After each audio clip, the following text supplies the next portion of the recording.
Bonjour à toutes et à tous, on se retrouve ce matin en live, en matinale, avec David. Rapproche-toi un petit peu, David, on n'est pas tout à fait dans le plan là. Voilà, mais là t'es superbement dans le plan, avec le micro en face de toi. On se retrouve ensemble pour passer une petite matinale avec David d'Heredity. On est ravis de t'accueillir de nouveau. Tu nous as fait un petit coucou hier, tu étais déjà un peu présent sur le côté. Là, c'est Aline qui est présente sur le côté. Bonjour Aline. Bonjour tout le monde. Et Matt Totoro, t'es là pour de vrai du bon côté de l'écran parce que t'es quand même là tous les matins.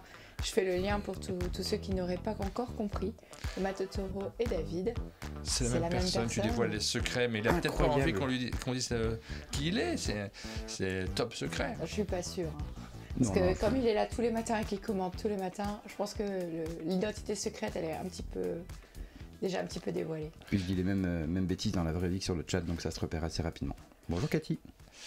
Merci à tous ceux qui nous rejoignent ce matin pour passer du temps avec nous, pour parler évidemment de la maison d'édition Darucat. Au tout début, quand tu étais venu la première fois, tu nous disais non, Darucat, je ne le mets pas en avant, c'est Heredity. Aujourd'hui, c'est un peu changé quand même maintenant. Ça a même bien changé, ouais. C'était pas du tout une fausse modestie ou autre, c'était vraiment un choix. Ça demande beaucoup de travail de faire exister un nom en tant que marque Heredity, et on voulait pas se perdre. Et donc on s'est concentré pendant quasiment 5 ans que sur du Heredity. Et maintenant Heredity ça marche plutôt bien, et on commence à faire un peu autre chose, donc on a besoin aussi d'exister en tant que Darucat. On a besoin aussi de vous parler des jeux, nous, ce matin, que tu nous as présenté hier notamment, même un petit peu plus tôt, parce que tu les travailles longtemps en avance, vous le voyez dans le menu de cette matinale, on va vous parler des succès d'Heredity, puisqu'il y en a plusieurs, il y a eu 3 boîtes déjà qui sont sorties, et c'est peut-être pas terminé. Et c'est pas terminé, mais ouais, il y a bien eu 3 boîtes qui sont sorties. Et ça fait 2 ans, un peu plus de 2 ans maintenant. C'était à Octogone il y a 2 ans, donc ça doit faire 25-26 mois que c'est sorti en boutique. Le nouveau jeu de Darucat, c'est Sharuma, vous le voyez, on va en parler également. Je vous proposerai même de faire un petit tour de jeu, puisque c'est le meilleur moyen pour l'expliquer. On va pas faire la partie complète dans cette matinale, on a eu la chance de pouvoir en faire une en studio hier et de jouer ensemble. Mais tu n'étais pas là, Aline, donc c'est l'occasion aussi de faire, pour voir quel est ton niveau, comment tu te débrouilles. On fera un tour de Sharuma, tu l'as bien ramené. Hein. Ah mince, je l'ai oublié. C'est il est là. Et donc on jouera un petit peu à ce tout nouveau jeu. On en parle juste après. Il y a un nouvel Heredity, donc ça on en parlera plutôt vers la fin de l'émission. On vous dévoilera quelques images de ce nouveau jeu qu'on attend avec impatience. Et c'est vrai que quand je dis avec impatience, il y a beaucoup d'impatience autour de ce jeu. Mon image elle est très sombre, je vais aller essayer de l'éclairer un petit peu. Là je me rends compte que la vue de face, de nouveau, elle est un poil sombre. On a du mal à régler cette caméra en ce moment. Je vais me lever pour le faire.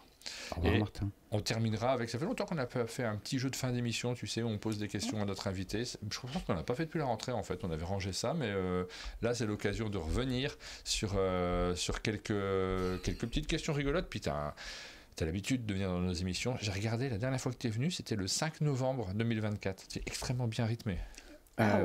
C'était aussi juste après les Utopiales. On avait fait la route le dimanche soir en partie et terminé le lundi matin, donc c'est exactement après les Utopiales il y a 1 an. Il y a 1 an tout pile, voilà, tu étais de nouveau là, le même jour, la même heure, et on va raconter pas les mêmes choses cette fois-ci. Rachel ne veut pas qu'on parle de la partie d'hier. Je trouve qu'elle donne beaucoup d'infos sur cette partie filmée. Ouais. Rachel qui est sur le chat également. Allez, c'est parti, on commence par vous parler des succès d'Heredity, parce que c'est vrai que ce jeu... il a séduit énormément les joueurs. Vous êtes très nombreux à avoir joué à Heredity, à l'avoir découvert, à avoir enchaîné les parties derrière, parce qu'on peut les enchaîner. C'est un jeu narratif Heredity. Une très très longue histoire sur ce jeu. Darucat, d'ailleurs, quand vous avez fondé la maison d'édition, il y a un certain nombre de personnes à l'intérieur de cette boîte. C'est toujours le cas ? Oui. Au départ, à la fondation de la société, donc il y a Florence, ma compagne, avec qui on fait quasiment l'essentiel du boulot, qui a un site et qui, donc, en fonction du calendrier, peut venir ou ne pas venir au chalet. Donc ça dépend pas d'elle, ça dépend vraiment des vacances scolaires. J'en profite pour éclairer un peu la caméra. Vous inquiétez pas, continuez à parler. Ensuite, il y a Paul et Paul-Henri, qui sont 2 amis, des gens qui m'ont filé un coup de main sur plein de points. On les voit, Paul un peu plus en animation, Paul-Henri un peu moins. Ils ont participé à la 2e boîte, à la boîte souvenir, ils font des tests. Ils bossent dans l'ombre d'Heredity quand on a besoin de discuter, de prendre des décisions, de choisir des jeux, de réfléchir à l'avenir de la boîte. On discute avec Paul et Paul-Henri. Il y avait aussi au départ les auteurs d'Heredity, Jérôme et Laurent, qui étaient dans la boîte. Et maintenant, il y a Rémi et Nathalie Saunier qui nous ont rejoints il y a 2 ans, je pense, au lancement du jeu. On se connaît un tout petit peu en dehors, on se connaît un tout petit peu en dehors, et j'en profite pour faire une grosse bise à Rémi et une grosse bise à Nathalie en ce moment. On leur fait des gros bisous et on a hâte de les retrouver au chalet. Ouais. Et donc il s'était pris d'affection pour le jeu, en plus de moi qui traîne un peu trop souvent dans leurs pattes. Ils ont fait une grosse promo pour Heredity avant la sortie du jeu. Et voilà, les faire rentrer dans la boîte, c'était aussi un moyen de leur envoyer, leur dire merci. Voilà. Combien de personnes au total ? Alors maintenant, on doit être... Alors Rémi et Nathalie, ils sont via leur société, donc ils comptent comme une personne, une seule, mais en pratique, on est 7 au total à discuter. Ça, souvent, quand on voit des boîtes chorales comme ça, avec pas mal de monde autour, on l'a vu, nous, on l'a expérimenté, ça commence à tout plein, puis au bout d'un moment, les gens restent ou s'en vont, ou il y a une réduction souvent du nombre de personnes qui dirigent. Ça peut arriver, c'est prévu comme ça ou pas spécialement ? Ça va dépendre de comment ça se passe. Il y a plein de choses qui étaient prévues au début et qui ne se déroulent pas tout à fait comme on l'avait prévu. Il y a des choses qui évoluent, il y a des gens qui ont des vies à côté et qui ont envie de donner du temps à un moment et un peu moins à d'autres. Donc pour l'instant, il n'y a pas de plan pour faire évoluer ça, mais on verra comment ça se passe et en fonction des envies des gens. Mais c'est toi qui travailles au quotidien sur Davocat. Donc tous les autres ont un boulot à côté. Voilà, c'est toi la personne active d'une certaine manière. Et sur la prise de décision, c'est une question que je pose souvent, mais moi ça me passionne en réalité quand on est pas mal comme ça. J'imagine que tu consultes, mais est-ce que tu as la liberté de prendre des décisions, de trancher, d'arbitrer ? Alors oui, mais comme la discussion qu'on a eue hier à propos de distribution, faire un jeu pour moi ça va être essayer de convaincre les gens que le jeu vaut la peine d'être joué. Oui, bien sûr. Et si par exemple j'arrive pas à convaincre les premières personnes autour de moi que ce jeu en vaut la peine, c'est pas le premier truc qui dit ok, ce jeu ça vaut pas la peine de bosser dessus, mais je me pose des questions, est-ce que ça vaut vraiment le coup, est-ce qu'on va avoir assez d'énergie pour y aller, est-ce qu'on aura assez de moyens. Et donc tu as vraiment ce truc là c'est des cercles proches, on discute de plein de trucs, puis à un moment il faut prendre une décision, c'est moi qui suis responsable donc je le fais, mais je discute, j'écoute, si on n'est pas d'accord on essaye de trouver pourquoi on n'est pas d'accord et puis voir si on peut faire les choses différemment pour que ça ait plus de chances de marcher. Alors par exemple le choix des illustrateurs, ce genre d'aspect, on les a vus avec les premières boîtes, je vous remonte les premières boîtes, celles qui ont tellement bien marché, c'est des discussions qui se font évidemment en interne, mais je soupçonne chez toi, peut-être je me trompe, tu vas me dire non Martin tu te trompes, je m'attends à ce que tu me dises ça, je soupçonne chez toi tu me connais bien. Une propension à travailler peut-être davantage avec des gens que tu apprécies et qui sont des copains que tu as rencontrés dans des cadres amicaux. Dans ces cas-là, il faut les soumettre. Je parle de Sharuma par exemple, qui est un jeu qui est illustré par Simon Caruso, et même sur les prochains Heredity, on sent que quand tu accroches à quelqu'un, tu l'envies aussi. Alors déjà, je commence par dire que Martin, tu as toujours raison. Ça. Mais un peu moins que moi, mais quand même toujours. Alors ouais. Mais c'est vu que tu n'avais pas pris la parole pour dire. D'accord, ça va, c'est bon, tu peux continuer, je t'autorise. La première boîte, Jérôme et Laurent avaient commencé sans moi, donc il y a pas mal de choix qui ont été faits avant que j'arrive. Donc on a continué la boîte avec la continuité de ce qui avait été fait.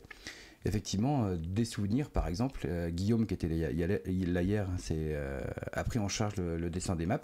Et Guillaume, c'est quelqu'un que j'avais vu pour son travail en ligne, ce qu'il a montré hier, là, qui est vraiment très chouette. Et qui a fait avec Rémi et Nathalie les maps de l'Enfeust. Et les maps de l'Enfeust, elles sont, moi, elles m'avaient vraiment bluffé.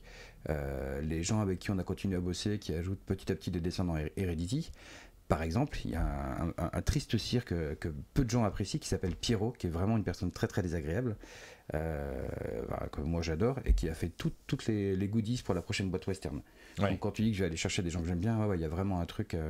Pierrot, j'aimais beaucoup son boulot et j'avais bien le croisé en salon où j'ai des boîtes dédicacées il y a presque 15 ans à Cannes, de lui. Et c'était vraiment un peu une fierté de le faire bosser sur Heredity sur des cartes, donc je suis très content qu'il ait dit oui, et donc avec Simon Caruso c'est pareil, avec les personnes qui arrivent maintenant sur Heredity c'est pareil au niveau dessin. Mais on voit des façons de faire qui sont assez différentes. J'avoue que j'aime bien moi cette façon de faire que tu as, que d'autres ont. Je pense notamment à Antoine chez Lumberjack, quelques autres comme ça. Il y a leur groupe finalement. Il y a d'une certaine manière une dynamique de groupe avec des auteurs qui sont au final des auteurs maison qu'on retrouve systématiquement, des personnes qui font partie du cercle restreint. Et ça permet aussi d'avoir une histoire qu'on raconte qui est passionnante parce que c'est au-delà de la qualité du travail, parce qu'évidemment ces gens-là ont du talent, mais au-delà de ça, on sent qu'il y a un peu plus que le travail. Il y a aussi de l'amitié, du vécu, du vivre ensemble, et ça nous raconte aussi des histoires et ça permet parfois au jeu d'aller un petit peu plus loin également. Mais il y a d'autres démarches, on voit d'autres éditeurs qui nous disent moi je ne fais pas copain avec les gens avec qui je travaille, je cherche les meilleurs dans chaque catégorie, et ça se défend également évidemment, mais bon. Moi j'y arrive pas, je peux pas travailler avec des gens et pas m'attacher à eux bon, donc on ne travaillera jamais ensemble. Oui. On regarde un petit peu, tu nous as envoyé toutes des versions différentes parce que ce jeu Heredity a franchi les frontières maintenant. Ça, c'est la bonne nouvelle également, c'est que effectivement, les ventes françaises ont bien marché, mais on est un peu sur de la niche malgré tout. Les jeux narratifs, d'ambiance, qui demandent du temps aussi autour de la table malgré tout, parce qu'on ne va pas vous le vendre comme si c'était un party game, c'est pas Skyjo, Heredity.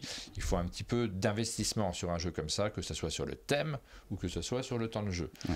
Donc, les ventes, elles sont excellentes en France, ça a très très bien pris, tu as fait aussi toutes les démarches qu'il faut pour que surtout on ne passe pas à côté, et bravo pour ça, mais il y a un plafond sur ce genre de jeu, je ne sais pas comment on peut l'évaluer, mais si on atteint les 10 ou 20 000 exemplaires sur ce genre de jeu, c'est miraculeux en réalité. Alors, 10 000, ça peut être atteignable, 20 000, ça commence à devenir dans cette catégorie, il y a quand même quelques jeux qui vont au-delà, après c'est plutôt des jeux Terraforming Mars ou... Ah, c'est pas pareil, je trouve. Le jeu Dio, j'ai un trou, Ark Nova.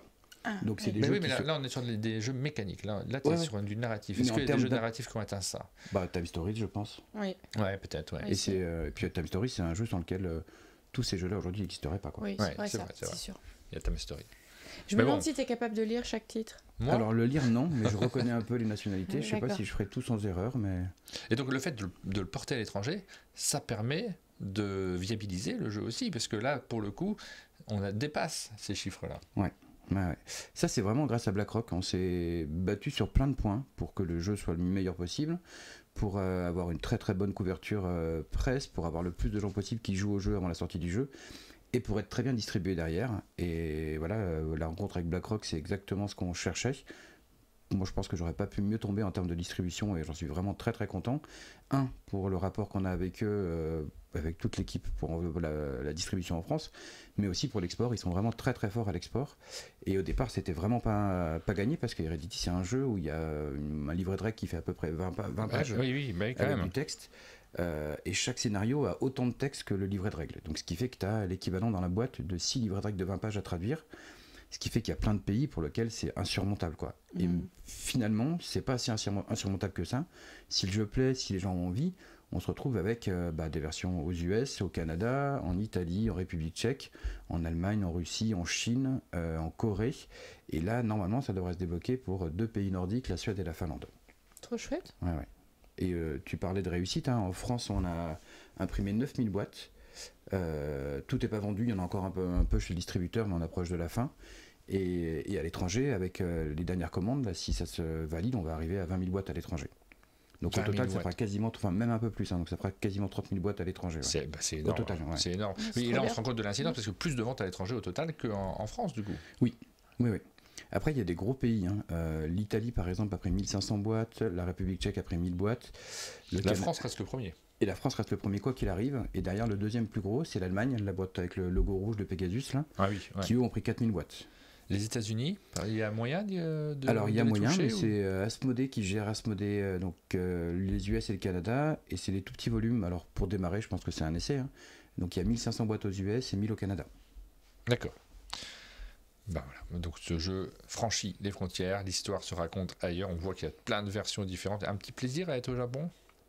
Alors j'aurais bien aimé, mais on n'est pas au Japon. On n'est pas au Japon, alors là, c'est parce que, pardon, je connais pas bien. Là, ça c'est la Chine, celui-ci? Alors il y a Chine, Corée, je crois que les 2 pays d'Asie, ça doit être... Il y a quoi au-dessus? Non, de toute façon il n'y a que Chine et Corée en pays asiatique. L'autre alphabet au-dessus, c'est l'alphabet russe. Oui, c'est cyrillique, quoi, donc voilà. Et le haut de case, c'est République tchèque. Là, c'est Corée, non? J'essaie de deviner un peu les logos, parce que je me rends pas trop compte. Moi, je m'y connais pas super bien. Là, ça serait Chine, je dirais, et puis la Corée, non? Ouais, je saurais pas. Je veux pas dire de bêtises. Mais ça, c'est un instinct. Pardon, excusez-moi. C'est vrai? Ouais. D'accord, peut-être. J'y connais pas grand-chose. Je tente le coup. Corée à gauche en bas. Donc c'est Chine en bas à droite et Corée à gauche. D'accord, la Corée à gauche en bas, Mémé Kuma qui s'y connaît parfaitement en coréen. Donc pas encore le Japon. Non, pas encore le Japon. Et le Japon, ça paraît compliqué parce que c'est un marché... très particulier, ouais. Voilà, pour le succès d'Heredity, c'est le moment de vous parler aussi des gens qui nous soutiennent. Tiens, c'est la petite pause où on remercie systématiquement les gens qui se sont abonnés sur la chaîne. Pas beaucoup hier. Qu'est-ce qui se passe? On a eu un abonnement de Valétane qui nous a rejoint donc sur la plateforme umdj.fr, sur la web appli. Vous pouvez vous connecter et vous pouvez nous soutenir par ce biais, ou alors directement sur Twitch ou sur Tipeee. Si vous faites toujours des abonnements Tipeee, on n'a pas fermé la page Tipeee. Merci à Baron Sync. Si je ne me trompe pas, donc du coup, Baron Sync était présent hier. On a eu la chance de l'avoir avec nous et qui a renouvelé son abonnement et qui attend son jeu qui va sortir très prochainement chez Atalia. Éric Jumel. On continue à vous parler de... peut-être qu'on va s'attarder un petit peu sur Sharuma, parce que ça c'est la grande nouveauté avant de revenir sur Heredity. On a Heredity, donc vous le connaissez, il y a de la nouveauté, il y a plein de choses. Oui, bravo, nous dit Eric sur le chat. Sharuma, ça n'a rien à voir, dis donc, il n'y a pas de narratif. Non, ni post-apo, Takashi ni narratif. Saito. Ouais. Illustré par Simon Caruso, il faut nous raconter cette histoire. Comment c'est arrivé? Pourquoi ce jeu a débarqué chez Darukat? Comment tu l'as trouvé? Alors c'est un coup de bol, il y a pas mal de gens qui font du sourcing au Japon, qui vont chercher des jeux au Tokyo Game Market. Par exemple, un illustre inconnu, Mathieu Depnou, qui a une toute petite maison d'édition qu'on ne connaît pas, a fait 1 ou 2 petits succès avec des jeux issus du Japon, mais bon, c'est pas des jeux très très connus. Mais allez-y, jouer, il y a vraiment des jeux très bien, même si pas grand monde les connaisse, quoi. Et donc la personne qui fait ça, c'est Yannick Izoretnik, qui file des coups de main à pas mal de boîtes d'édition en France. Et en début d'année, j'étais chez BlackRock, ils ont reçu un colis de Yannick avec une vingtaine de jeux, alors que des jeux de pli. Uniquement des jeux. Donc, j'ai l'impression que, je ne sais pas s'il avait fait une sélection particulière ou si ça inonde le marché japonais, mais on en a essayé pas mal avec BlackRock. Et il y a un jeu qui s'appelait Gir de Takashi Saito, qui moi m'a vraiment tapé dans l'œil. J'ai grandi en jouant au tarot et à la belote et j'adore ça. On est sur cette catégorie. Tu sais que c'est une catégorie qui est un peu encombrée quand même. Il y a beaucoup des jeux de cartes là. Il faut réussir à se distinguer dans celle-là. Alors oui, mais quelle est la bonne décision? Ne pas faire un jeu de pli en plus? Non, mais je te pose la question parce que je suis obligé de la poser. C'est mon métier. Les gens m'insulteraient si je posais pas les bonnes questions. Et je me la suis posée en fait. C'est dur de savoir si est-ce que ça vaut le coup de partir sur ce jeu-là parce qu'on le trouve vraiment bien et qu'il est vraiment chouette, ou est-ce que ça sert à rien parce que c'est juste un jeu de pli en plus. On a fait le choix d'essayer parce que le jeu est chouette et voilà. Et derrière ça, tu t'es fait plaisir parce qu'on retrouve directement plein de choses où on se dit bah oui c'est David, c'est Darukat, on reconnaît les éléments. Je dis David, je résume, j'imagine qu'il y a d'autres personnes derrière qui ont influé sur le style, le graphisme, le fait du choix de Simon Caruso pour l'illustration, le fait du choix de la sérigraphie. Il faut nous raconter ça quand même, parce que regardez, les illustrations, c'est pas les mêmes que d'habitude là pour le coup. Oui, on a un jeu de pli, donc parmi les jeux de pli évidemment, vous allez voir qu'il est différent des autres quand même, mais l'illustration, elle ressemble à aucune autre, avec une technique de sérigraphie. Ouais, alors déjà sur le jeu, tu disais, je suis pas le seul à bosser dessus. Par exemple, Paul, une des personnes qui est dans la boîte, là, un ami, lui s'est pas mal impliqué sur ce jeu-là. Sur Heredity, il y a plein de choses qu'il a faites pendant le jeu. Et c'était réparti comme ça. Et là, il avait envie de faire un peu plus de choses sur le développement et sur les choix qu'on a fait derrière le jeu. Donc Paul était quand même assez présent sur le travail derrière cette boîte. Et pour Simon, en fait, j'ai eu la chance d'avoir été invité à Valmenier, un endroit où on peut rencontrer de temps en temps des personnes plus ou moins sympas.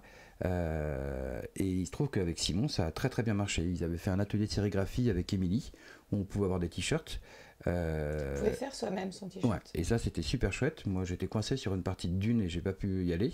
Donc Flo l'a fait et j'ai regretté d'avoir raté ça, quoi. Et ce regret-là, tu vois, c'est resté dans un coin de la tête. J'ai ensuite croisé Simon à Cannes. Et avec Simon, on s'est vraiment, vraiment bien entendu. Moi, mon idée sur le jeu, c'était de partir sur une thématique japonaise pour garder l'affiliation avec le jeu d'origine.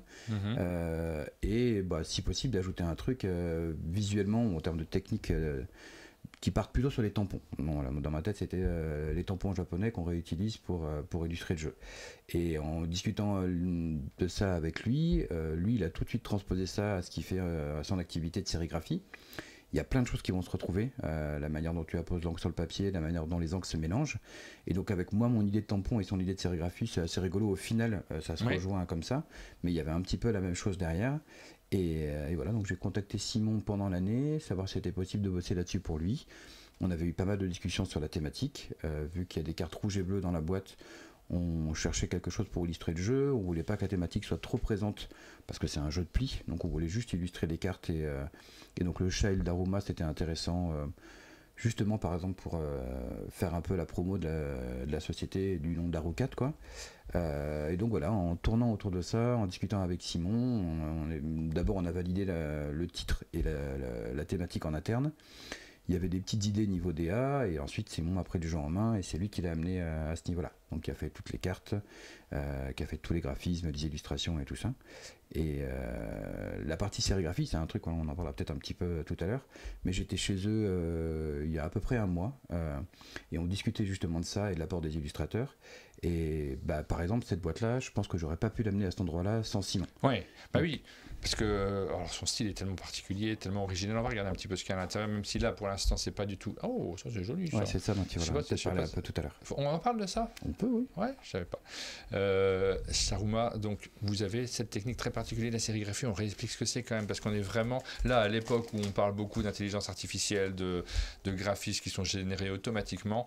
On en est à des kilomètres. Là, il y a pas de machine sur un jeu. Non, et on peut inviter les gens à aller voir le site internet en fait des Caruso qui font de la sérigraphie. Ça s'appelle Donjons et Crayons. Ouais. Vous trouvez ça sur internet.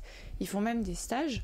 Vous pouvez aller chez eux découvrir cette technique, sérigraphier vos propres supports. Donc ça peut être des choses très différentes comme des t-shirts, des sacs, des affiches, des cartes. Ça c'est vraiment la sérigraphie, c'est une chouette sensation en fait d'apposer son illustration, même une illustration qu'on a choisie ou une illustration qu'on a faite sur un support et de le faire physiquement. C'est quelque chose à réaliser qui n'est pas commun, qu'on n'a pas l'habitude de faire. Moi j'avais fait ça dans mes études et j'avais trouvé ça super enthousiasmant. Ouais. On l'a refait à Valménier, c'est vraiment très chouette. C'est une sensation qu'on n'a pas l'habitude de ressentir avec le fait de laisser une trace. Et donc on a fait faire nos t-shirts, donc on est en salon chez eux. Donc c'est Émilie qui a tout géré, et effectivement là, les cartes, la petite carte que tu montres, je suis allé la faire dans le cadre d'un atelier avec eux, et il y a vraiment ce truc là, la création d'illustrations, les discussions avec Simon. Lui prépare son illustration de sorte que ça puisse bien sortir en sérigraphie, et la sérigraphie c'est un passage couleur. Donc là tu avais un premier passage couleur qui va marquer le papier. Chaque passage tu le fais à la main, chaque passage va être différent, et donc tu vas avoir des petites différences d'un passage à l'autre. Alors l'idée c'est que tu n'aies pas des cartes qui soient complètement ratées, mais c'est jamais le cas. Et petit à petit, tu vas superposer deux couleurs. Là, il n'y en a que deux, mais tu peux en faire plus. Et tu vas voir ton dessin apparaître, et pas du tout de la manière dont on a l'habitude de le voir. Tu le vois apparaître par forme et par couleur, et pas du tout par trait, par contour. Et ouais, c'est vraiment le faire soi-même, le faire à la main et le voir apparaître comme ça. Il y a un petit côté magique assez chouette. Ouais. Je dis, il n'y a pas du tout de machine. Il y a quand même le fait pour faire les modèles, comment ça fonctionne. Ça passe par ordinateur ou pas du tout? Ouais, alors ils l'impriment, ils appellent ça un typon. Ouais. Donc ils l'impriment, il doit y avoir un traitement chimique, un peu comme quand tu fais passer un filtre pour laisser passer la lumière ou les UV. Et donc puis il y a l'histoire de cuisson aux UV, tu l'imprimes sur un papier. Là où c'est imprimé, la cuisson fait que tu vas faire des trous pour pouvoir laisser passer l'encre. Tu vas avoir un typon, si je dis pas de bêtises, Simon et Émilie, corrigez-moi si je dis n'importe quoi. Un moule, un typon par couleur, et ensuite tu vas les utiliser différemment, et chaque fois que tu vas passer avec ta raclette et l'encre derrière, l'encre va passer là où tu as fait des trous sur le modèle que tu as imprimé et que tu as cuit avec les UV pour petit à petit faire apparaître le papier. Donc là c'est simple, il n'y a que 2 passages couleurs, mais tu peux avoir, ils font des calendriers là sur les artisans et des gens qui sont proches d'eux autour de Roanne, et il peut y avoir plus de couleurs sur un papier, et ça peut être assez long et assez élaboré comme technique. Là ça reste quand même quelque chose d'assez simple pour une petite carte en 2 couleurs. C'est une technique qui évolue parce que je pense pas dire de bêtises, mais ça a fonctionné par acide, maintenant ça marche. Tu vois, autrefois c'était pas la même technique de créer cette espèce de pochoir. De créer cette espèce de pochoir sur lequel tu vas ou pas laisser passer la couleur en venant appliquer et poser très fort une encre ou une peinture que tu vas traîner sur le support. Et j'ai l'impression qu'autrefois on nous avait appris que c'était vraiment des acides qui cramaient un support. Là, ils ont une espèce de petite grille qui va être un équivalent de tableau de découpage en pixels. Alors c'est très simplifié, mais ça va laisser passer l'encre partout. Et dessous, tu vas mettre justement le moule dont je pense que tu parles, le moule, ou le papier, le typon qui est fait à l'acide. Et c'est ce truc-là dans lequel tu vas faire des trous pour laisser passer l'encre à travers la maille et à travers le papier en dessous. Voilà, pour cette technique-là particulière, il faudrait qu'on reçoive Simon, qu'on le reçoive de nouveau au chalet, parce que ça fait longtemps qu'il n'est pas venu et qu'on ait l'occasion de montrer ça plus particulièrement. Je ne sais pas si ça se transporte bien, ou alors nous, qu'on se déplace, c'est plus compliqué aussi, mais ça c'est compliqué aussi, pas plus, qu'on se déplace pour vous montrer tout ça, parce que c'est passionnant en réalité, et puis je crois qu'il en a besoin aujourd'hui de montrer ces techniques très manuelles, très, avec des manipulations, avec des humains derrière. On le voit souvent sur leurs réseaux sociaux. Abonnez-vous à Donjons et Crayons, regardez ce qu'ils font sur Instagram tout de suite, faites-le, n'attendez pas. Et comme ça, vous verrez aussi en images, et c'est beaucoup plus parlant. Vidéos, parce que, ils le font là en ce moment parce qu'ils ont fait leur calendrier aussi, donc on a vu toutes les impressions.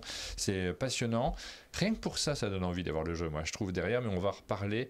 On avait Big Mich sur le chat qui nous dit il me manque des points, j'ai envie de voter pour des trucs, fais-moi voter pour des trucs. Je vous fais voter pour des trucs que je n'avais pas prévu spécialement, mais en fait là, je trouve que c'est pas mal aussi parce que vous êtes nombreux à connaître Heredity, le jeu de base. On en a déjà parlé du jeu de base dans cette émission. Je vous propose de revoter et nous indiquer si c'est un jeu qui vous tient à cœur, si pour ceux qui le connaissent, qui ont déjà joué, et si vous n'y avez jamais joué, vous utilisez l'application umdj.fr et vous avez la possibilité de nous dire si vous avez envie de le découvrir, si vous faites partie de ceux qui peut-être vont acheter le jeu plus tard. Je vous lance. Alors c'est écrit en anglais parce que j'étais le chercher on n'a pas la fiche Heredity, on a la fiche des extensions.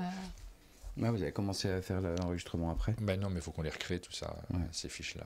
Donc, vous pouvez voir que je suis présent sur le chat, mais en fait, c'est Florence qui est cachée derrière mon pseudo. On a bien compris, parce que... On se doute, à moins que tu sois ventriloque du chat. Non, mais c'est pour prouver que Matotoro et moi ne sommes pas la même personne. Si tu as le mal, alors par contre, si tu donnes la solution, tu vois que... Et je vais vous faire aussi voter pour Charoma, mais d'abord, le plus simple, peut-être, c'est vous de l'expliquer très rapidement. Et je vous propose de faire une manche, mais alors une manche directement avec la totalité, c'est-à-dire le draft. Regardez, on va faire qu'une seule manche et il y aura un vainqueur à l'issue de cette manche. On va vous distribuer à chacun des points de victoire. Le but du jeu quand on joue à 3, c'est d'obtenir 25 points de victoire. C'est pas facile, mais ça prend 4-5 manches, grosso modo, d'obtenir les 25 points de victoire, ça va très vite. Là, on va en faire qu'une, donc on n'arrivera pas à 25 points de victoire. On regardera celui qui aura le plus de points. Et honnêtement, comme on fait qu'une manche, on peut cramer tous nos points pour aller chercher la... Non, on regardera celui qui a le plus de points à la fin. Si tu crames tout, normalement. Oui, parce que vous avez 5 points au début de la partie. 5 points, c'est votre petit pécule. Si jamais tu ne les dépenses pas du tout, et que nous on les dépense tous, et qu'on ne gagne pas de points à l'issue de cette manche, bah, tu auras gagné, même sans prendre de pli. il y a tout un système qui fonctionne, qu'on va vous expliquer très rapidement. Pardon, c'est pas une grande explication dans cette vidéo-là. On va, je vous explique très rapidement le principe. Des points de victoire pour chacun. Dans une première phase du jeu, nous allons miser ces points de victoire pour récupérer des cartes avec lesquelles nous allons faire, très naturellement, du pli. Pendant que David distribue ses cartes, je vous explique qu'il y a 2 couleurs de cartes. Hop, je te remets la vidéo. Je vais peut-être l'élargir un peu parce que là, tu es un tout petit peu à l'étroit. Là, il y a plus qu'un truc à l'écran. Ouais. Hop, on les élargit un peu. Vous voyez mon clavier. Je sais que vous aimez beaucoup mon clavier. Hop. Moi, je préfère tes chaussettes quand tu montes sur la table. C'est vrai ? Ouais. Allez, Christian, je pense que quand l'écran s'allume, tu tapes sur ton clavier. Oui, sur Christian. Hop. Donc là, ici, nous avons 3 paquets de 6 cartes qui sont posées au centre de la table. Ces cartes, vous les voyez, elles vont de 1 à 10. Il y a 2 exemplaires de chaque carte. Donc il y a 2 sets bleus, 2 sets rouges. Et c'est valable pour tous les numéros. On a l'As. Alors l'As, il faut savoir qu'il ne vaut que 1. Comme souvent dans ces jeux-là. Par contre, si quelqu'un dans le même pli joue un 10, il vaut 11. Ouais. Donc c'est un petit peu plus. Aline, tu es verte. Ouais. Hop. Toi, tu adores le bleu, donc je t'ai mis jaune. Je suis bleu. Et toi, violet, le violet, ben oui, évidemment. En hommage à Florence. Voilà pour les cartes. Le jeu de pli, vous savez, quand quelqu'un lance une couleur, il faut jouer dans cette couleur-là. Alors, on vous réexpliquera après en cours de jeu ce que l'on peut jouer à un tour de jeu. Vous allez le découvrir, mais là, pour l'instant, c'est un peu obscur pour vous. On va miser pour récupérer un paquet de 6 cartes avec lesquelles nous allons jouer. Mais ces 6 cartes seront visibles pour les autres joueurs parce qu'elles sont déjà visibles au début du jeu, donc vous avez connaissance du jeu de vos adversaires. De tout le jeu de votre adversaire ? Non, pas tout le jeu, David. Non, pas les 2 cartes. Sont restées cachées. Vous avez 2 cartes distribuées au hasard et qui, elles, ne seront pas visibles des autres, et 6 cartes qui restent de votre main, qui ça sera visible de tout le monde, et avec lesquelles vous allez pouvoir faire des calculs, des paris sur ce qui reste ou ce qui n'est pas en jeu. Oh là là là là. Oh. Malgré des dios. Ça se dit. Hein. Alors, on va miser, on va choisir, regardez, je fais un pile ou face. Aline, pile ou face ? Si c'est toi qui commence à miser... Vraiment, je te connais trop bien. Non, ben, ça me connaît trop bien. Si c'est toi qui fais la première enchère, tu peux prendre le pion première joueuse, premier joueur, chat roumain. Aline, donne-moi ton mot préféré. Sorcière. David? Sorcière. Sorcière aussi? Vous avez le même mot préféré? Bon, ben moi c'est animal. On regarde la lettre qui commence chacun des mots. Jamais animal, dans aucun monde, animal, c'est moi le premier joueur. C'est ton mot préféré. Je savais qu'on allait se faire escroquer. Pas du tout. Je suis. Il fallait bien un premier joueur. Arrêtez de m'embêter. Bon, je vais miser. Donc je prends mon pion et je vais miser ici. Et regardez, je vais même mettre. Hop, hop, hop. Ah. Pourquoi pop hop? T'es pas d'accord? Bah si. Mais du coup je dirais. Ah. Mais moi aussi je vais vous virer les gars. Pardon, c'est pas cet écran là, c'est celui-ci. Je mise ici et je mets 1 parce que j'ai investi 1 point de victoire. Donc déjà je gagne plus la partie. Là j'ai plus que 4 points devant moi. Après, c'est à Aline de miser. Où est-ce que tu veux aller? Et on va continuer à miser jusqu'à ce que tous les joueurs se soient placés sur un tas différent, puisqu'il faut bien qu'on ait chacun nos 6 cartes pour commencer la partie. Ok. Tu me mets tout en haut. Elle se met tout en haut, elle mise 0, donc peut-être qu'elle démarre avec 1 point de victoire de plus que les autres. Je vais vous laisser vous entretuer. C'est vrai? Bah du coup on va peut-être dire à Aline plutôt que de te dire toi. Moi j'aime pas. Bon, mais sans rire. Est-ce que ça vaut le coup là-bas ou pas? Alors après ça dépend des cartes qu'on a en main, les 2 fameuses cartes qu'on a en main qu'on ne vous a pas montrées. Je ne vous ai pas expliqué la suite du jeu parce que ça fait trop d'informations pour commencer. Mais là le choix on le fait en fonction effectivement des cartes qu'on a en main et comment les jeux vont se répondre. Là par exemple c'est Martien le premier joueur, si tu as ce jeu là tu vas commencer à jouer et on peut déjà calculer sur les premiers plis comment tu pourrais jouer et éventuellement comment on peut te contrer. Moi je dirais pour la forme. C'est comme celui-là que je voulais prendre dès le début. C'est exactement ce que j'espérais. Donc je mets un peu plus de points de victoire que toi et il va falloir que tu retournes travailler pour chercher un autre jeu. Ou celui-là, mais ça te coûtera plus cher. Ça c'est nul pour moi. Oui. Bah, la place est toujours libre, hein, c'est juste que c'est un peu plus cher qu'avant. Moi j'y vais à 0. Hop. Okay. Et je suis vraiment... Ah, je garde mon point. Je suis vraiment gêné. Donc toi, tu as perdu 2 points. Donc tu démarres avec 3 points de victoire. Tu as intérêt à en faire davantage. L'avantage que tu as, il est phénoménal. C'est que tu vas commencer le premier pli. Tu deviens le premier joueur. Donc tu as gagné ça. Et dans un jeu de pli, c'est assez important d'être le premier joueur. Je vais vous demander, ça va être un exercice mental assez difficile, de poser vos cartes, mais dans le champ. Pour qu'on puisse les voir. C'est toi qui reste le premier joueur. Hein. Ah bon, c'est moi qui reste le premier joueur. Celui qui démarre les enchères commence à jouer. D'accord. Ah oui, non, ça change tout. Après, ça me dérangeait pas, hein, mais si on veut être. C'est vrai qu'on hop, on va les mettre dans le champ. Donc, pardon, ça va être compliqué, Aline, parce qu'elle va s'affaler sur la table. Hop. Tu vas te mettre aussi loin que ça? Attends, Aline, on va faire un petit peu différent, si tu veux bien, parce que là, ça va comme ça pour moi. Non, mais il faut qu'on ait un espace pour pouvoir jouer. Donc toi, tu vas être ici, là-haut. Ah ok, si tu veux. C'est pas très pratique, mais il faut que vous puissiez voir. Pardon, oui, on a Big Mich qui nous dit oh, la luminosité, tout ça de la vidéo, elle n'est pas parfaite. Oui, elle n'est pas parfaite sur cet espace-là. C'est pas fait pour jouer. En réalité, quand on fait des parties en ligne, il installe une autre caméra juste au-dessus, parce que celle-ci, elle va bien pour vous montrer des gros plans, mais elle va moins bien pour faire des plans larges. Alors, on se retrouve ici, on va jouer. Donc, je suis premier joueur. Je vais pouvoir placer des cartes. J'ai tout intérêt à essayer. Alors, l'As. Je ne vais pas le jouer tout de suite. Pourquoi? Parce que si je joue mon As, tu vas jouer ton 10. Ah non, tu ne vas pas le faire. Tu vas jouer n'importe quelle carte, mais pas le 10. Oui. Et c'est problématique. Et notamment, ton As, tu pourrais le jouer aussi, puisque si on joue 2 fois la même carte, c'est le deuxième joueur à avoir placé cette même carte qui remporte le pli. Donc, aucun intérêt à jouer ça. Le 3, aucun intérêt. Tu vas prendre la main. Les 2, 3, là, je pourrais faire une paire, parce qu'on a la possibilité dans ce jeu de jouer une paire. Et pour rivaliser avec moi, il faut que vous ayez une paire de la même couleur. Donc 2, 3, pour l'instant, je ne vois pas dans vos jeux de possibilités pour faire des cartes de la même couleur, bleu en tout cas, qui ont la même valeur. Ouais, parce que rouge. Ouais. Est-ce que vous avez dans votre main, donc chez David, un As, un 8, un 10? Ça, je ne sais pas, là, ça ne servira à rien. J'ai les 3 même. Tu as les 3? Ouais. Dans ma main de 2. Ouais. La problématique, c'est... Est-ce que Aline a une carte? Alors, le 2, je m'en fiche, mais par contre, si elle a un 6, un 9 ou un 7 bleu, elle va me battre mon... Je vais regarder. Je fais ma paire de 3 et j'essaie de garder cette main. Alors, est-ce que j'annonce que j'ai bluffé ou pas? Tiens, je te file ça. Ah mince. Et je double avec une paire. Ah, ça, la catastrophe. C'est la catastrophe. Ça, c'était pas prévu dans mon calcul scientifique. C'est vrai? Ouais. Ah, ça m'embête. On a 2 questions en passant. On a la date de la sortie et Big Biche demande si les cartes sont visibles. Ouais, tout à fait. Dans une vraie partie, tu as bien 8 cartes en main, 2 cachées et 6 visibles. Donc la configuration que vous voyez à l'écran, c'est exactement celle que vous avez en jeu. Et pour la date de sortie, normalement, ça devrait être début février.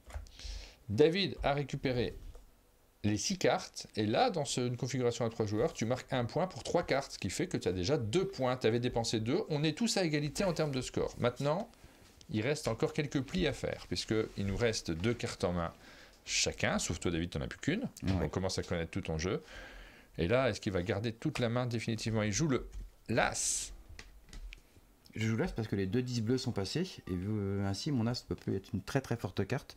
Je vais forcément la perdre, donc je m'en débarrasse tout de suite et j'espère que ça va attirer des gens qui veulent des points. Aline. Voilà, par exemple. Elle met un 9, donc elle prend la main. Moi je regarde dans mes cartes en main si j'ai un truc qui me permet de faire quelque chose de fou. Qu'est-ce qu'elle va jouer derrière Aline? Elle a 2-10, c'est sûr qu'elle va jouer ces 2-10. Il y a des chances, ouais. Ah, ça me dégoûte.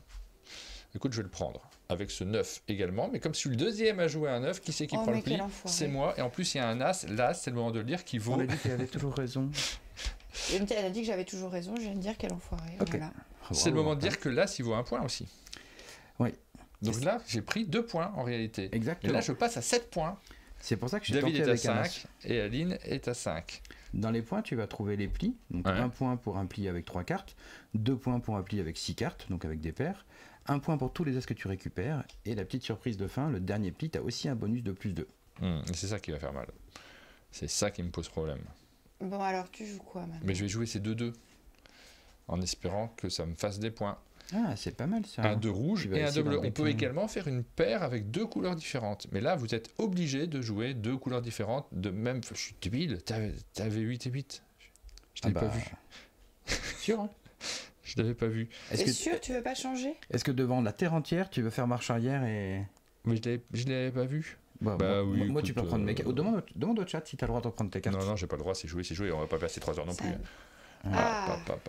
C'est le pire truc que tu pouvais faire. C'est vrai. Alors, qu'est-ce que je fais, moi? Donc ça arrive comme il y a pas mal de cartes à regarder ou autre. En général, quand on est concentré, on fait gaffe. Pas très concentré. Et quand on anime une émission ou qu'il y a beaucoup de jeux ou qu'on est fatigué, on fait des bêtises. Et puis. Et David égalise avec moi, puisque tu viens de reprendre 2 points supplémentaires. 7 points pour David. Ouais. 7 points pour moi, 5 points pour Aline qui attend son heure. Oh, un 8 bleu. Ma dernière carte cachée. Super. J'espère que vous avez plus de bleu et surtout que je vais voler l'as de Martin. Parce qu'il vaut 1 point. Ah, mais Aline, j'ai compté sur toi. Tiens, voilà mon as de Martin. Il vient de reprendre 2 points, il passe en tête, il est à 9. Il est à 9. Bon, moi je pense que je suis fichu, mais au moins je vais casser. Ouais, de toute façon, je pense que ça changera rien. Aline le prend avec le 10. Ouais. Bravo Aline. Je crois que tu vas prendre les 2 derniers plis parce que j'ai 8 rouges. Et regardez, j'ai 9 et 6. Et Aline prend les 2 derniers prix, donc elle prend 2 points plus le bonus final. Donc elle passe également. Donc le bonus final, il vaut 2 points. Donc en fait, j'ai 3 points là, en tout. 2 points pour le dernier pli, 1 point pour le. Oui, il vaut déjà 1 point de base le dernier pli, non? Oui, 1 plus 2. 3 points. 3 points pour le dernier. Mais celui-là aussi, il vaut 1. Donc elle a 4 points au total. Ah, parce que tu as 2 plis. Oui. Ah oui, pardon. Elle a 4 points au total. Donc 4 points plus tes 6, tes 5 de départ, Aline, tu es à 9. Moi, j'ai 2 points plus mes 5 de départ, je suis à 7, c'est nul. Et toi, tu es à 9 aussi, c'est ça? 1, 2, 3, 4, 5, 6 avec l'as. Et 3, 9. 9, et c'est moi qui suis nul. Voilà, vous avez compris le système de jeu, ça va super vite à expliquer. Vous voyez qu'il y a une dimension qui est particulière dans ce jeu parce que vous avez accès à la plupart des cartes de vos adversaires, sauf 2, et c'est ça qui crée la tension. Et il y a cette phase essentielle, que peut-être c'est un peu abstrait pour vous de l'avoir découvert ici, mais cette phase essentielle d'enchère qui va guider toute la partie et qui va amener des réflexions avant, parce que vous allez souvent accepter de démarrer avec un petit malus par rapport aux autres, de choisir de perdre des points. C'est ce que tu as fait, David, et tu as bien fait parce qu'au final, tu as marqué plus de points et tu arrives à faire une manche qui est plus positive que la mienne, par exemple. Moi, j'ai bien fait de rien dépenser. À ce que j'aurais dépensé rien qu'un, T'étais... Voilà, ça se passait pas de la même façon. Exactement. Donc, ça, c'est tout l'intérêt du jeu. Hein. Il y a un peu de calcul, il y a un peu de prise de risque, et il y a la gestion de nos points de victoire du début à la fin. Et donc il y a pas mal d'aspects un peu qui vont renouveler les sensations du jeu de pli sans forcément les couper complètement. Donc si vous aimez les jeux de pli, c'est un peu votre cam. Si vous aimez les jeux de pli avec un peu de réflexion et de prise de risque, c'est cool. Et voilà, la gestion de points, de temps en temps on va se rembarquer parce que quelqu'un a mis des cartes et on veut absolument pas le laisser partir. Donc Voilà, à vous d'essayer. À vous d'essayer. Je vous propose de voter pour ce jeu. Vous allez nous indiquer tout simplement si vous attendez ce jeu avec impatience, si vous êtes amateur de jeux de pli peut-être, et si celui-ci pourrait être celui que vous allez prendre. L'embarras du choix, cette année encore, parmi tous les nombreux jeux de pli qui arrivent. On vous a raconté l'histoire de ce jeu, son origine, ses illustrations, sa mécanique. Vous savez tout, et vous savez déjà, si vous en avez envie, si vous serez au rendez-vous. Ouais. Oui, bien sûr, ouais. Et puis il se passe des trucs autour de la table. C'est Sharuma. C'est le jeu dont on vous a parlé aujourd'hui, l'un des jeux dont on vous a parlé, parce qu'on va revenir maintenant sur la suite d'Heredity. Tu as commencé à nous teaser avec quelques visuels sur Heredity. Il y a d'autres éléments qui vont arriver. On va regarder ça tout de suite, parce que tu nous as envoyé quelques petites images. Ouais, alors vous avez été un peu plus que teasé. Hein. Ouais, nous, on a joué hier. Et merci beaucoup, parce que du coup, on est tout à fait à même de pouvoir vous en parler. Regardez, je vous montre ce premier visuel. Ça a changé un peu. Je ne sais pas si vous voyez, le logo n'est pas tout à fait le même que sur la boîte précédente. Alors, il ressemble beaucoup, mais il y a de subtiles différences par rapport à celui qu'on avait sur le Heredity. Je trouve parfait ce logo. Des mioches que je vous mets là, ici. Regardez, il y a une différence entre ce logo-là et celui qui est ici. Une autre atmosphère, autre ambiance, autre période. On est toujours un peu dans on était déjà aux États-Unis sur la première boîte. Alors c'est un peu flou. On est visiblement dans un monde à l'anglo-saxonne avec les prénoms des personnages. C'est un monde où les gens ont plutôt des armes et plutôt des grosses voitures, parce que les voitures ça ressemble plutôt à des pick-up ou des trucs comme ça. Ouais.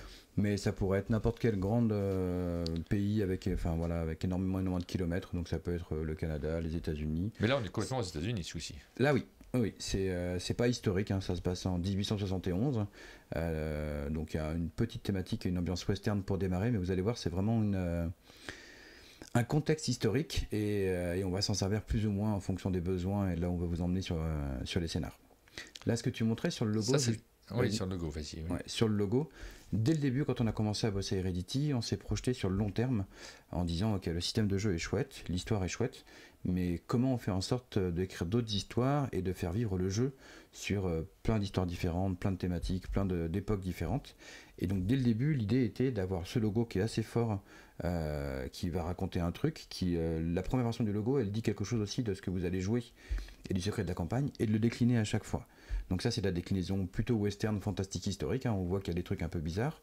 Moi, j'adorais le décliner dans un univers space opéra à la Alien, avec un logo tout froid en métal et très brillant. Et voilà, l'idée, ça va être de trouver d'autres choses à raconter et de continuer à faire vivre le jeu, le système de jeu dans d'autres univers. Et le logo va suivre tout ça en essayant de raconter un petit truc à chaque fois avec des modifications, des évolutions et des adaptations. Quand on se rend compte du travail qu'il faut faire pour pouvoir adapter cet univers, parce que là, à chaque fois quand tu te lances dans un nouveau scénario, dans un nouvel Heredity, tu sais qu'il y a des mois et des mois de travail qui vont s'enchaîner. Il n'y a pas d'épuisement là-dessus, indépendamment de l'amour que tu peux avoir sur le jeu. Pour l'instant, non. Après, on discute avec d'autres gens pour faire d'autres boîtes, parce que c'est quand même Laurent et Jérôme qui avaient commencé la première boîte. Oui. Quand moi je les ai rejoints, le premier scénar était bien avancé, le 2 aussi. On a fait beaucoup de boulot ensemble pour le système de jeu, pour les scénars 1 et 2 et pour le reste de la campagne. Depuis, c'est plutôt moi qui ai pris en main les scénars, même si je ne suis pas tout seul, parce que la boîte souvenir, donc il y a Paul-Henri et Paul de la société là, qui nous ont filé un gros coup de main. La boîte Les Mioches, donc c'est moi qui ai bossé dessus, mais c'était en réutilisant le travail du premier scénario de la campagne. Et là, la nouvelle boîte, il y a Nicolas Marfeuille aussi, un copain qui me file un coup de main. Mais il y a vraiment un truc où... Alors ça fait un moment que j'avais cette histoire en tête. Donc l'univers western fantastique, horrifique qui va glisser un petit peu. Moi, les souvenirs d'enfance que j'associe à ça, c'est vraiment le jeu de rôle, c'est Deadlands. Ouais. Et après, ça a beaucoup évolué à travers l'imaginaire du ciné ou des choses comme ça. Et donc voilà, on va aller assez loin. J'avais déjà quelques idées pour d'autres boîtes derrière. Mais vu que c'est quand même un gros travail et un gros engagement, si on trouve des gens et si ça se valide là pour la boîte numéro 3... et c'est des gens qui vont te répondre direct, tu sais. c'est plutôt eux qui vont choisir la thématique pour que ce soit un truc qui les botte à mort et qui soit motivé jusqu'au bout, quoi. Je suis pas très confort à imposer une thématique si c'est pas moi qui bosse dessus. Elle a un nom, cette boîte ? Ouais, le conte de Lexington Creek. Lexington Creek, c'est le nom de la ville. Et le conte, c'est pour faire une espèce de résonance avec les contes de la crypte. Ah, le conte... Lexington, G-T-O-N. et cric comme une cric en anglais. Je prépare la fiche pour vous faire voter, tout simplement, parce que je ne l'avais pas prévu avant. J'ai improvisé ça en cours d'émission. Je pense qu'il faut qu'on le fasse à chaque fois, Aline, en fait, préparer les fiches. Moi, je le ferai prochainement. Ouais, c'est pas une consigne qu'on s'était donnée, mais en fait, on se rend compte que c'est agréable de vous demander vos avis. Je pensais pas qu'on voterait, en fait. Oui, moi non plus, je n'avais pas pensé spécialement, mais en fait, c'est mieux. Donc, on va le faire. Hop, et on n'a simplement pas des visuels définitifs. Je vous mettrai que le titre en termes de visuels. Ça suffit pour l'instant, on communique ça suffit. Avec ça. Je ne vous fais pas encore voter. J'attends déjà qu'on en ait parlé un tout petit peu plus pour que vous nous disiez aussi, les deux, si vous avez envie de vous lancer dans cette aventure-là plus particulièrement. Je vous ai montré quelques visuels, on continue à les regarder. Ça, ce sont les personnages que vous allez incarner dans cette nouvelle aventure. 4 adolescents. Oui.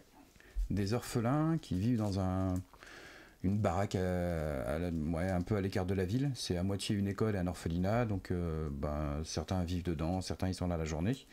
Et le scénar démarre, ils sont en train de dormir pour ceux qui sont là dans l'orphelinat, et il se passe déjà plein de trucs assez rapidement. Oui. Dès la première fois. Alors là, on raconte finalement peu de choses avant de démarrer le jeu et de commencer à jouer. On est dans ce genre d'univers où vous vous retrouvez dans un monde qui n'est pas le vôtre, que vous ne connaissez pas, un lieu que vous ne connaissez pas, mais directement, vous êtes actif. Vous vous déplacez, il faut choisir, il se passe des choses étonnantes. On est un peu sur du fantastique quand même. Ouais. Ce que tu dis là, démarrer avec très peu d'informations, c'était le même choix de la première boîte. Oui. On fait juste référence à un univers. Le premier c'était post-apo, là c'est western fantastique. Et derrière, si vous avez envie de réfléchir, mouliner, imaginer des trucs, faites bien comme vous voulez, mais il n'y a pas de gros prérequis à démarrer. Ouais. C'est pas très compliqué en termes de règles, on n'a pas besoin de connaître et de lire des choses très compliquées sur des univers ou les personnages.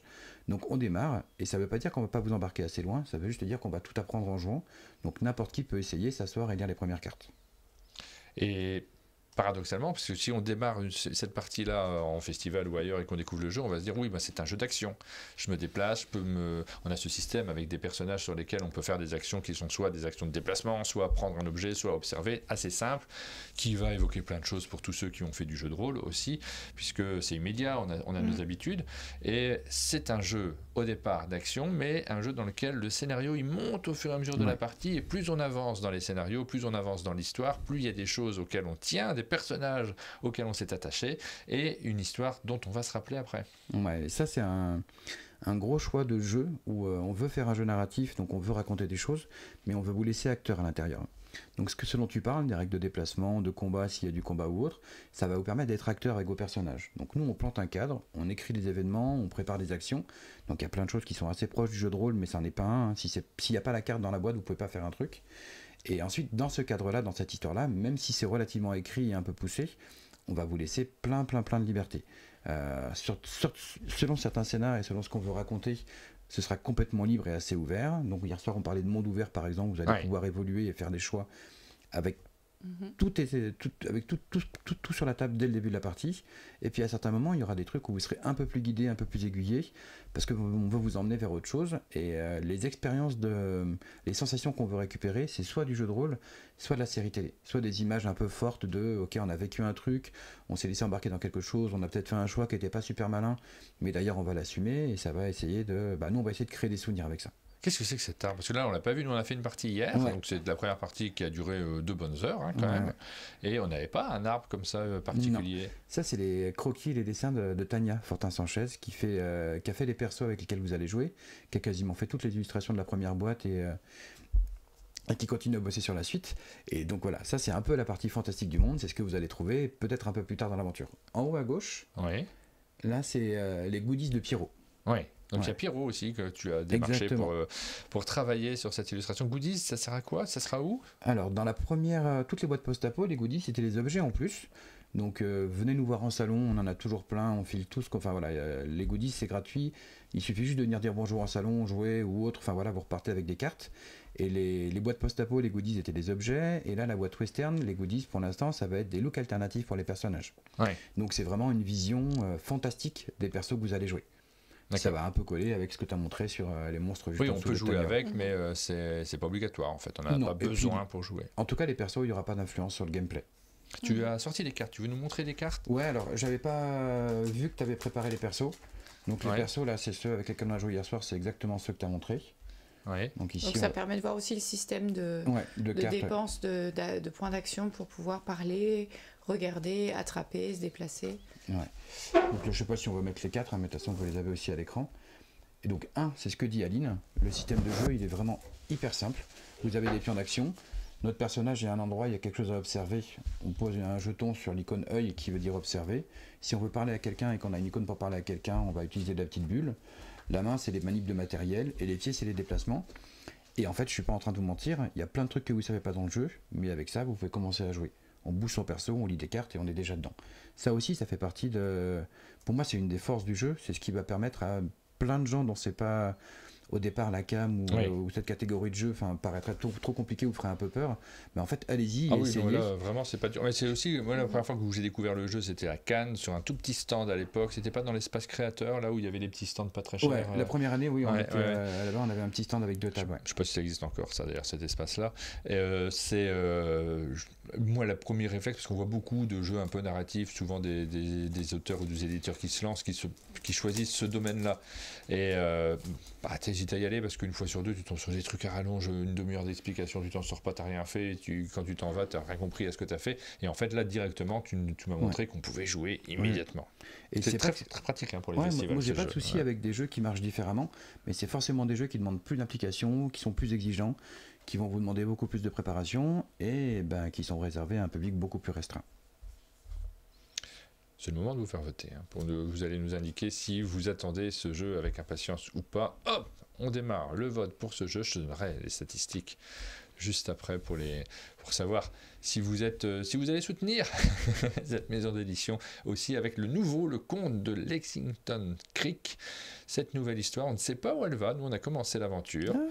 On se demande où est-ce que ça va aller. Donuts91, c'est le graphiste qui bosse avec nous sur Heredity. Salut Denis. Salut Denis. Voilà. Est-ce que tu as d'autres choses à dire sur ce jeu ou... Ouais, j'ai caché au milieu là un dessin. Si vous veux zoommer, tu peux, mais t'es pas obligé. C'est juste pour vous dire que là, l'équipe grandit. Donc Tania bosse toujours sur les persos, les monstres et des choses comme ça. Elle adore dessiner les bestioles. Donc dès que c'est des trucs un peu bizarres qui vont vous faire peur et tout ça, Tania, elle est dans des chaussons là-dedans. C'est vraiment son truc. C'est Guillaume Tavernier qu'on a vu hier qui va faire les plateaux de jeu sur lesquels vous allez jouer. Et là il y a Florian Belmont que vous connaissez peut-être bien, et pour ceux qui ne le connaissent pas, vous allez voir l'année prochaine un jeu qui arrive chez Bombix qui s'appelle Wardenkin, qui est vraiment exceptionnel, sur lequel Florian a bossé dessus, a fait toutes les illustrations. Et là voilà, il va faire pour Heredity quelques cartes pour de l'ambiance, pour essayer de faire en sorte qu'il y ait un peu plus de choses interactives et un peu moins de trucs à lire pendant qu'on joue. Et merci beaucoup à Edoubi qui s'est abonné sur la chaîne, vous l'avez vu à l'écran, et qui nous a rejoint avec un abonnement. Vous pouvez le faire donc directement sur l'application umdj.fr. Et là, sur l'écran, vous voyez que Laetitia vient de s'acheter un ticket de tombola pour la tombola dans laquelle vous allez, c'est vrai que je ne l'ai pas recité, vous allez pouvoir gagner Nocturne sur le tirage au sort qui aura lieu vendredi. Voilà, tout simplement. Donc une boîte de Nocturne à gagner. Vous voyez la pub. Merci beaucoup à Lucky Luke Games qui nous sponsorise cette semaine. Là, c'est du sponsor. Je le dis parce que nos émissions, les matinales, sont toujours gratuites. Nos invités viennent nous présenter des jeux librement et moi je fais ce que je veux dans cette émission, et notamment, puisqu'on arrive sur la fin, je propose de faire des petits jeux dans lesquels on se pose des questions. On va terminer par ça. On n'était pas au courant, nous. Non. Le petit jeu de la fin. Je fais ça fait longtemps que je ne l'avais pas fait. Là je vous fais juste un j'aime pas, tu sais, je crois pas que tu l'aies fait celui-ci. Juste avant de faire la minute culturelle. Il nous reste la minute culturelle, on terminera avec... On fait quoi? Le jeu? Oui, d'abord le jeu, puis après la minute culturelle. Vous faites un peu comme vous voulez. C'est vrai que je fais un peu comme je veux. Interro surprise. Alors, il fait un peu comme il veut, mais on sait que c'est Aline qui commande. Malheureusement, c'est vrai. Allez, j'aime pas, ça fait longtemps qu'on ne l'avait pas fait. Je voulais savoir, parce que tu es tellement gentil. C'est vrai, les gens ne vont pas dire le contraire. David, tu es tellement gentil que tu dis jamais ce que tu n'aimes pas. C'est pas vrai. C'est pas vrai. Moi, je sais, et je peux peut-être faire, genre les amours de l'amitié. David aime pas trop les plats avec trop de cannelle. Ah, ça c'est un bon choix, David. Ouais. Et il y a un autre truc aussi. Moi, j'ai horreur des champignons. T'as horreur des champignons? Ouais. Ah, c'est fou, ça. C'est rare. Hein. Ça peut arriver, mais assez rarement. Aline, toi, un truc que t'aimes pas? Les endives. C'est délicieux, les endives. Alors, crues ou cuites? Peu importe. Peu importe. J'adore les endives. J'aime pas du tout les endives. Après, j'aime beaucoup les poivrons, mais je suis allergique. Donc ça, j'aime pas non plus au final. Moi, j'ai eu un dégoût sur les champignons, mais c'est passé, j'ai l'impression. Il y a une période où quand je mangeais des champignons, j'avais un dégoût juste derrière. Systématique. Ça m'était très désagréable. Je sais pas, c'est arrivé d'un coup comme ça. Avec la texture et avec l'odeur quand c'est cuit. Et après, derrière... bon. Je fais l'impasse. Ils sont beaux, hein, mes visuels de j'aime pas. Je les aime pas non plus, mais c'est exprès. Un défaut de joueur. Alors là, autour de la table, quelque chose que t'aimes pas quand on est en train de faire une partie, ce truc qui t'énerve un peu, qui dit non, mais ça vraiment, c'est une situation. J'aime beaucoup jouer, mais j'aime pas cette situation, j'en veux plus. Ouais, bah moi je fais des jeux pour passer des bons moments avec les gens, donc quand l'ambiance commence à devenir un peu pesante ou un peu pénible, ouais, c'est pas mon truc, quoi. Ah oui, j'allais dire la même chose. Quand tu sens qu'il y a une tension autour de la table, je déteste ça, mais à un point pas possible, j'ai envie de me sauver. Il y a des gens qui aiment bien la tension, hein, qui aiment bien, mais pas que dans le jeu. Hein. Ouais. J'ai déjà vu des discussions très animées au chalet, et puis moi je m'en vais, je suis pas bien en fait. Et quand je reviens et que je vois que les gens en fait ils ont adoré ce moment, parce que il y a eu du débat, c'était chouette, on s'est bagarré. Et moi je déteste ça, je suis juste pas bien du tout. Aline ? Bah, plusieurs choses, je crois. Les gens qui regardent trop leur téléphone quand on fait une partie et qui sont plus dans la partie au final. Ouais. Ça, j'aime pas trop. J'aime pas trop non plus les gens qui mangent en jouant et qui, du coup, manipulent les cartes avec des doigts dégueulasses.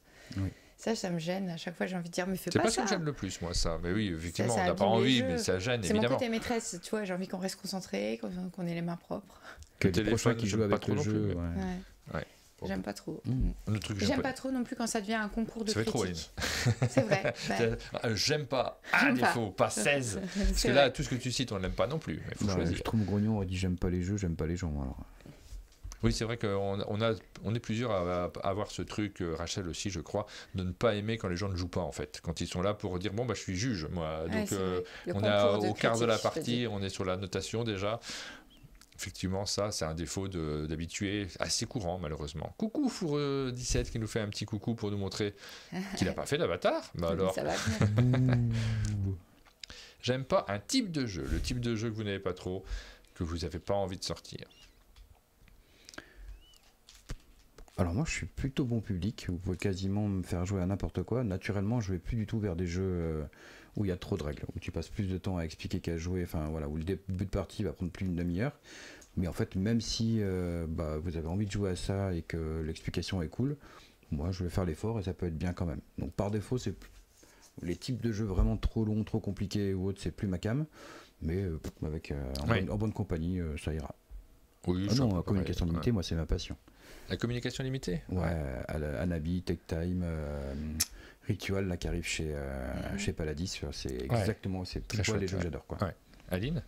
Plutôt les jeux à rôle caché. Je crois que c'est un sentiment que j'aime pas trop ressentir, ça j'adore, c'est d'avoir dommage, l'impression de me faire embrouiller ou c'est pas confortable. En fait, j'éprouve pas tellement de plaisir à y jouer.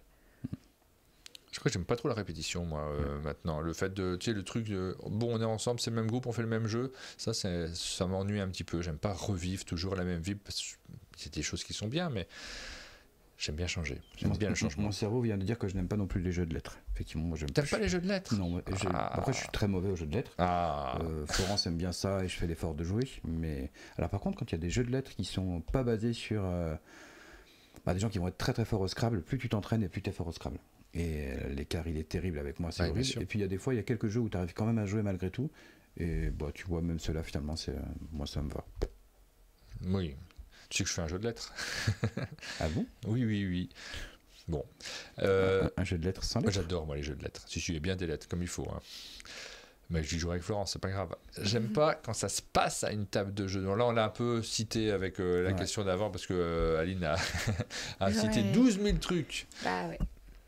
Moi, j'aime pas quand on finit pas la partie. Ça, c'est un truc où même quand tu vois le jeu n'est pas extraordinaire, quand on dirait c'est bon, on a compris, on arrête. J'ai vécu ça plusieurs fois, notamment avec des experts du jeu de société, et où je dis comment ça, on a compris quoi, on arrête. Oui, on a compris, on sait bien où ça va aller, on s'en fout, allez, on trouve autre chose.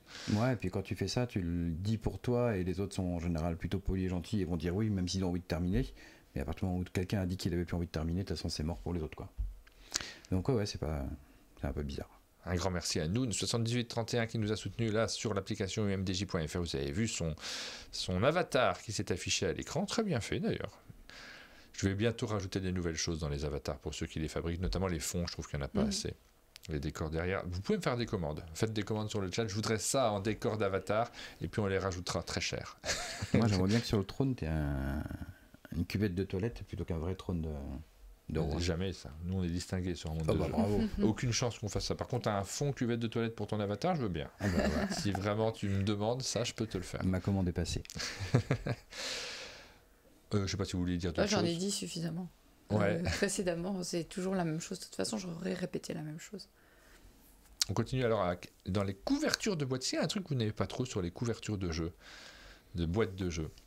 Ouais, alors moi, il y a des choses qui me dérangent un petit peu. Il y a des couvertures qui sont très très belles, Everdell par exemple, et ça me perturbe quand la couverture te projette sur quelque chose et qu'à l'intérieur de la boîte t'emmène ailleurs. Oui. Everdell, t'as vraiment un univers qui est vraiment super mignon, avec des petits animaux. Tu penses que tu vas faire des contes, des trucs pour enfants, ou en tout cas un univers assez vraiment mignon. Et derrière, c'est un pur jeu d'optimisation avec des cartes pour construire ton village. Et voilà, entre l'extérieur de la boîte et l'intérieur, si la distance est trop grande, si on t'embarque dans une autre direction, moi ça me gêne un peu. Moi j'aime bien les règles dans les jeux de société, qu'il y ait des règles dans les jeux de société, mais sur les couvertures j'aime bien qu'il y ait pas de règles, c'est-à-dire qu'on ne soit pas obligé de faire ça parce que c'est comme ça que ça se fait. Et je vais m'inscrire en faux par rapport à d'autres parce que ça a été la grande demande et tout à fait justifié d'avoir le nom de l'auteur, le nom de l'illustrateur, le nom de l'éditeur, le nom du distributeur parfois, et toutes ces indications là sur la boîte. Moi je trouve qu'on devrait être libre. Le nom de l'auteur, il faut le marquer. Ça, c'est évident qu'il faut le marquer quelque part. Mais je trouve que est-ce que obligatoirement sur le devant de la boîte, à cet endroit-là du titre, c'est un vrai débat. Moi, je trouve que plusieurs fois, et sur des jeux que j'ai fait aussi, ça m'a pas dérangé qu'on mette pas mon nom en couverture. Je trouve ça très important qu'il soit noté. Hein. Attention, je suis pas en train de dire que c'est pas important, mais qu'on ait une liberté totale de composition. Parce que des fois, c'est moche. Même le logo de l'éditeur, des fois, il est moche quand on l'a vu sur les Pegasus, par exemple, sur Reddit. Pardon, mais c'est pas très beau. Ouais, mais c'est aussi un choix, hein, si tu décides par hiérarchie de mettre le logo de la maison d'édition et pas le nom d'illustrateur ou pas le nom de l'auteur, bah tu vois c'est bizarre. Les boîtes Bombix, t'en as pleines qui sont avec des illustrations qui prennent toute la taille et t'as rien. T'as ni Bombix, ni l'illustrateur, ni l'auteur. Ouais, bah oui, mais je trouve que c'est exactement ça. Ça c'est plutôt chouette. Mais oui, mais moi je trouve que c'est l'importance de l'auteur-illustrateur. Elle est absolument irréfutable et je ne suis pas du tout en train de vous dire qu'il ne faut pas du tout les saluer, les citer, les mettre en avant. Ce n'est pas ça la question. Mais ce n'est pas l'endroit où c'est écrit qui fait leur importance. Je pense qu'on peut peut-être aller au-delà. On pense toujours à certaines couvertures incroyables dans lesquelles on s'est affranchi de ces règles-là, mais on ne s'est pas affranchi de leur importance. Bon, c'est pas un coup de gueule, hein, c'est juste une remarque. Mais c'est une question de cohérence. Hein. Oui. Si tu décides de mettre des trucs qui n'ont pas d'importance et t'en mets pas, enfin qui ont plus d'importance, là c'est un problème. Si en fait tout le monde est à égalité et que tu fais en sorte que ce soit le mieux possible pour la couverture de la boîte. Ça rentre dans les règles maintenant. Tu sais, même pour l'As d'or, je crois que c'est obligatoire. Tu dois avoir le nom écrit à tel endroit. Et tu penses que par exemple une boîte Bombix où il n'y a rien d'autre que la couverture et l'illustration, ça poserait problème ? Je crois que c'est marqué derrière, mais il faut que ce soit marqué sur la boîte. Oui. Ouais. Il y a un truc comme ça et ça a été des critères invalidant pour un altered par exemple, que le nom ne soit pas écrit sur la boîte. Je crois que c'était un critère. C'est aussi particulier, c'est parce qu'il y a une grosse équipe qui travaille derrière en fait. Tu as les personnes qui ont créé le jeu à l'origine, tu as toute une équipe de game designers. Le jeu il est créé autant par les gens qui font de la DA. Voilà, mais je crois que ça a été un problème. Ça fait partie des trucs, non, on ne peut pas le prendre en compte. Il n'y a pas de nom d'auteur écrit. Dans ce cas-là, il faudrait mettre 30 noms sur la couverture. Pour altered, c'est vraiment un travail d'équipe énorme. C'est le problème des règles. À partir du moment où on impose une règle, du coup on ne peut plus faire de passe droit et ça devient compliqué. Aline, tu voulais dire quelque chose sur J'aime pas sur les couvertures de boîte voir que c'est une illustration en IA, ça me fait pas plaisir. C'est évident, mais ça a besoin d'être dit quand même. Ouais. On continue avec... Faites travailler des humains. J'aime pas un jeu que tout le monde aime, et ça sera la dernière question. Celui-là, tout le monde l'adore. Et tu nous as déjà dit sur les jeux de lettres, donc j'imagine que le Scrabble en fait partie de ton côté, mais peut-être vous en avez, tout le monde n'adore pas le Scrabble, en fait, je pense. Un jeu que tout le monde aime, et vous, oh non, j'en peux plus de ce jeu que tout le monde aime. Aline, t'as une idée ? C'est le moment où je dis Anabi pour embêter. non, c'est parce que Anabi en vrai ça va. Love Letter, je sais que tout le monde aime bien Love Letter et moi franchement ça me fait ni chaud ni froid de jouer à Love Letter, même plutôt ça me fait plutôt froid que chaud. Codename nous dit Super Stylaise. Moi aussi j'aime toujours, mais j'y joue pas tout le temps non plus. On a Mindbub qui est pareil. Toy Battle nous dit Fourreux. Bon. Après, ça joue à pas grand chose, hein. Ça joue dans les conditions dans lesquelles tu as découvert le jeu, en fonction de tes envies. Là, tu vois, tu parlais de Love Letter, moi j'ai fait quelques parties avec qui sont pas forcément révélées extraordinaires et ça m'a pas laissé un souvenir impérissable. Mindbug c'est pareil, Fantasy Realms aussi, tu vois, j'ai essayé parce que les gens avaient l'air de dire que c'était très chouette. Ah oui, moi j'ai jamais trop aimé Fantasy Realms. Ouais, tu vois, je fais quelques parties, c'était ok, mais sans plus. Bon, je suis pas en train de dire que j'aime pas ces jeux, hein, mais les conditions font que si je peux jouer à autre chose, je joue à autre chose, quoi. Ouais. Des beaux jeux qui n'aiment pas Seven Wonders Duel alors qu'elle adore Seven Wonders classique. Harmony, j'aime pas, nous dit Red Riding. Ouais, mais il dit c'est juste ça l'intéresse pas plus parce que j'aime pas, c'est un peu fort. Ouais, c'est un peu fort, ouais. Je suis un peu d'accord avec toi en fait. Moi, Harmony, j'aime beaucoup, je trouve ça extraordinaire et tout ça, mais j'ai pas spécialement envie d'y jouer. C'est vrai, c'est le paradoxe. Je sais pas, c'est rare que je me dise allez, je me fais un petit Harmony. J'ai quand même un truc de non, j'ai envie de... C'est bizarre de le dire comme ça. J'ai envie de m'amuser parce que c'est sérieux, comme jeu. Ouais, c'est un jeu sérieux. Il y a des moments j'ai envie de m'amuser. Ouais. Mais c'est pas une règle. Par contre, Anabi, je suis d'accord avec toi, Aline. Je suis pas du tout Anabi, moi. Pas du tout. Mon cœur saigne. Je sais que c'est bien, mais c'est pas un jeu où je vais prendre spécialement du plaisir à jouer. T'en as cité un du coup, David, en dehors de Scrabble? Non, on a parlé Mindbug, Fantasy Realms ou des trucs comme ça, ou Love Letter, un peu comme Aline. Hein. Voilà, on arrive sur la fin de cette émission. Merci beaucoup de l'avoir suivi. Merci beaucoup d'être venu. Non, on n'est pas sur la fin parce qu'il y a à chaque fois je l'oublie. Hein. Et David, c'est Aline qui me tire les oreilles. Mais là, on le sait qu'elle est prête. C'est la minute culturelle. Mon menu, il s'est bloqué là à la fin. Il veut plus. Ah, j'ai appuyé 12 000 fois sur le jeton et enfin il veut. Le jeu de la fin. Bon, ça sera pas le jeu de la fin, ça sera... Tu peux te mettre entre le jeu de la fin et 9h15 Non, on peut pas. Je ne peux pas tout faire. La minute culturelle, tu as choisi un livre. Ouais. Un magazine, plus exactement. Un magazine, tu vas nous parler d'un magazine que je ne connais pas, moi, donc je vais t'écouter religieusement. Black and White Stories, le hors-série numéro 1. Ouais. Donc c'est un truc qui est un peu dur à trouver parce que je pense pas que ce soit très bien distribué. Black and White, c'est une maison d'édition qui fait des tirages collector pour de la BD, des bouquins assez chouettes, un magazine ou autre. Mais c'est dispo sur leur site, hein, je vais vérifier avant d'en parler. Si vous le voulez, vous pouvez l'acheter. Donc ça, c'est un truc qui va mettre en avant le travail de Klaus Janson, qui est connu pour être un encreur de comics américain qui a beaucoup ancré Frank Miller. Ouais. Et en fait, en lisant ce bouquin-là, on se rend compte qu'il est illustrateur, que son travail d'ancrage va beaucoup plus loin que de simplement ancrer le travail de Frank Miller. Il va mettre des choses en avant sur les lumières, sur les contrastes, tu vois, sur les gros aplats noirs que tu as en bas à droite là. En fait, il montre qu'en allant chercher un ancrage très fort, tu vas d'un seul coup mettre beaucoup de volume en noir. Et tout ce qui est en noir, qui n'est pas du tout détaillé, finalement c'est ça qui fait ce que te raconte ce dessin là quoi. Et il y a plein de trucs super intéressants dans ce bouquin, sur la manière dont il bosse, sur son parcours, sur l'évolution de son travail, sur les comics. Ça remonte assez loin, hein, parce qu'au départ il faisait de l'ancrage ou de la mise en couleur de comics avec des trames, je sais pas si vous vous souvenez, là dans les vieux comics, quand tu avais des ciels, ils n'étaient pas juste sur une couleur, ils étaient tramés.